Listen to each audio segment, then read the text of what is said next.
Hey guys, welcome back to my channel, and if you're new, welcome. So today I'm going to be showing you how I colored and made this vibrant violet purple wig. You guys have been asking me how I make my wigs, so I decided to show you guys today. So if you're interested, please keep on watching, and if you're not, please stop right here. It's not worth your time and effort. So let's get into the video. So the hair I'm using today is from a black-owned hair company called Gbemi Incorporated. I've been wearing their hair for the last couple of months and I really enjoyed their hair, so I want to try out their blonde hair today. I purchased this hair by myself, so nobody can't say that I was sponsored. I was not sponsored. So I have a 613 blonde pre-pluck frontal, as well as 5 bundles of hair. I have two 26s, a 24, and a 22 and a 20-inch bundle. So those are my 5 bundles. If you're interested in purchasing this hair, I will link them down below. And I also have a coupon code too, so I'll also put it in the video if y'all are interested as well. So for my hair, I am using Adore Purple Rage and African Violet. I'm doing a 2-to-1 ratio because I want my hair to be more purple with like a bluish tint in there. So I have a bucket of warm water, shoebox, storage container of warm water, and I'm just pouring the dye into it. It looks like I'm pouring a ton of dye, but I pre-dyed my other bundles before this, so I would just put some water to get some of that excess dye and to use that up. But yeah, so that's what I'm doing. And the 2 bottles that I actually pour like full dye into, I just put some warm water and I'm just shaking them to get any extra dye that's sticking to the sides of the bottle. So I'm just pouring that in. And then I'm just going to mix that in with an applicator brush. So as you can see, I'm going to take my bundles and I'm going to dip them into the water. As you can see, I already added dark roots to my shortest bundle because I didn't want like a huge deviation, a line of demarcation for when I make my wig. So I am just going to quickly add that into the water. I crunched up the hair so it would all take at the same time and there wouldn't be any lighter parts. And I'm just also going to go in with my left hand and just mix that in all together. So that's what I'm doing. I'm just making sure the hair is fully saturated, breaking up the hair to see if there's any blonde pieces left. And then I'm just gonna set a timer for 10 minutes and then come back.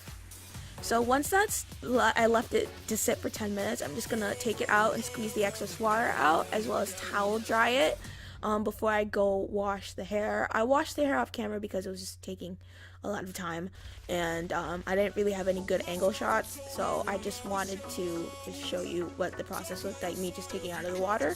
So that's what the color looks like after I watercolor dyed the hair. And then this is what it looks like when the bundle is dry. It's super duper dark, but it's vibrant at the same time, which I absolutely love. So for my root color, moving on to my frontal, I'm going to be using Watercolor Tangle 4BB Dark Chocolate Brown.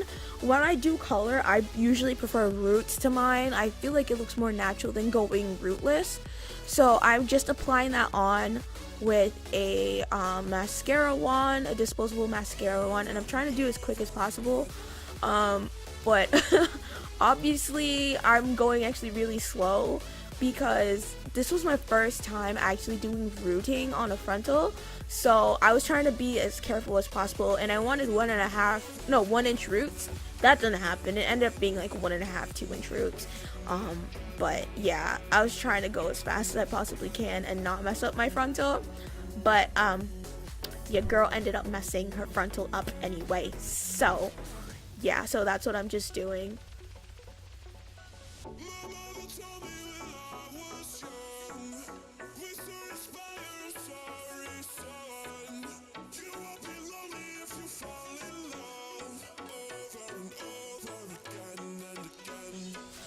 So as you can see, I did mess up my frontal because I went happy with the applicator brush and then went over it, and that was a really stupid move. But now I am just painting on that Adore African Violet and Purple Rage mixture, and I'm just using an applicator brush. To be honest, I was actually rushing when I was coloring the frontal, like the purple part. I was alternating between the applicator brush and my hands, and then finally I just was just scooping it into my hand and then just like slapping the dye on. So that's why I have literally a purple dye all over the gloves, and my gloves are not clean, as I would be doing if I was taking my time with an applicator brush. So yeah, that's why my gloves are dirty. So yep.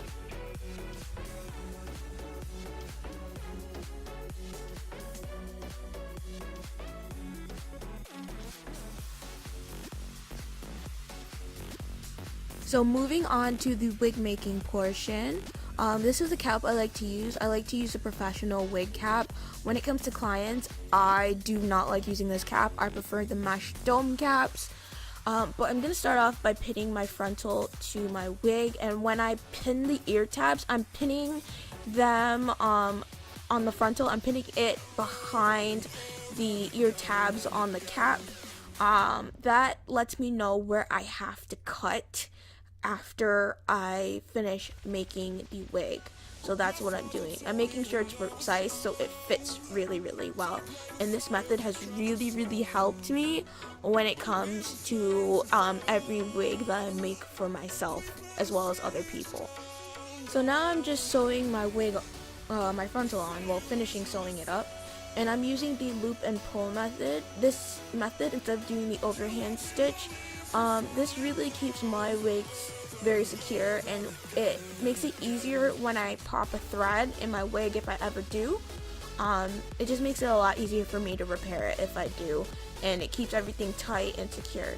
And then I'm just going through behind the ear tab into the frontal, like I explained where I pinned it. I'm doing a double stitch so the thread does not pop once I put this on. So yeah, that's what I'm doing, and I'm just gonna knot it twice and then cut.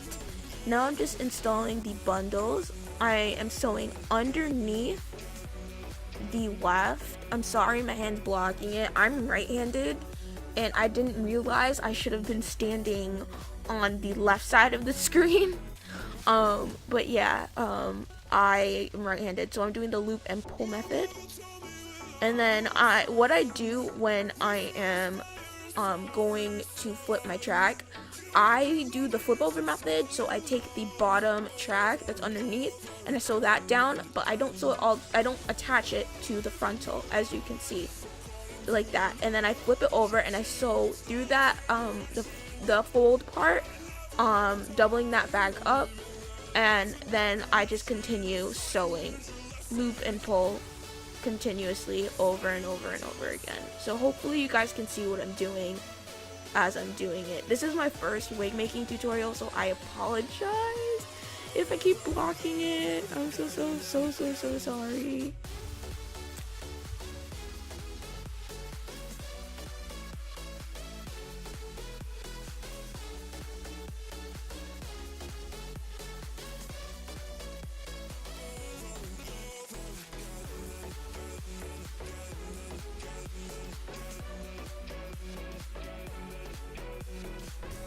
So as you can see, I'm just gonna still continue to sew underneath the left, loop and pull. Normally I don't sew around the left. I normally sew through the left, but I wanted to try this out to see if it would make wig making faster for me. It's a lot faster than sewing through the weft like I normally did. This took me only a couple hours to make. I had a break in between because I went out with my mom. But yeah, this was a lot faster for me to make. So it's just interesting and really, really good for me personally.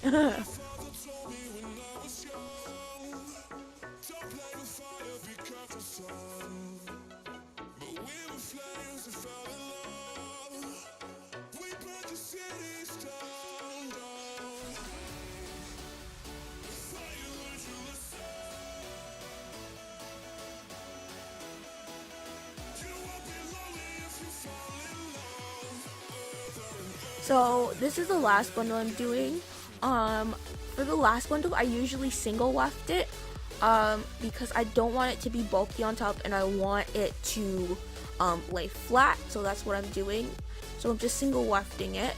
I actually kind of messed up on this part because I was single wefting the top two bundles, which I should have kept doing. But off camera, I didn't like how I was single wefting the 22 inch, so I decided to double it up, and then I realized I should have kept single wefting the 22 inch bundle, but that kind of messed up my wig at the end a little bit, but I'll explain it to you as I get to the finishing part of that. But yeah, I'm just finishing that up and single wefting that up.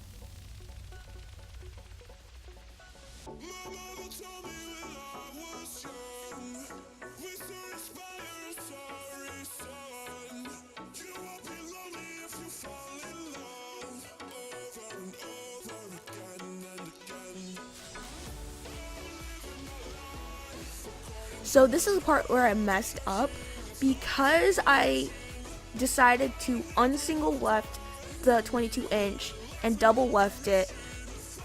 It made me have like big gaps at the top, like bigger than I want to. Normally between wefts, when I'm closing a wig like this, I like to have at least half an inch between each weft, and it's single wefted. Because of my dumb self, there was at least a 3/4 inch or an inch gap, so that's why the spacing looks so big with this part. I am so sorry. I messed up, but probably once like I have to change the frontal out and remake this wig, because that's what I do with all my wigs when I have to remake the frontal. I will fix the whole stitching and wefting and placement. I always fix my errors after when it's time to fix. So that's how I am, because I was way too lazy to take it apart and then restitch again. So yeah, that's typically what I do. So I'm just closing it up right now, and then I'm doing a double stitch to hold the end together, looping it around twice, cutting the thread off, and then I'm going to tie it off and then cut the weft.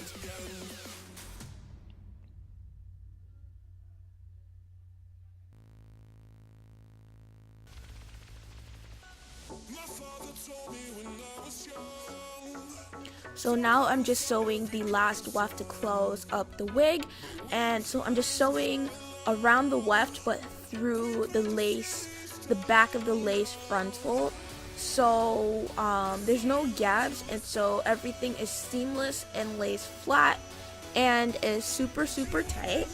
So I'm just sewing that and just doing the loop and pull method, which is what I've been doing this entire time.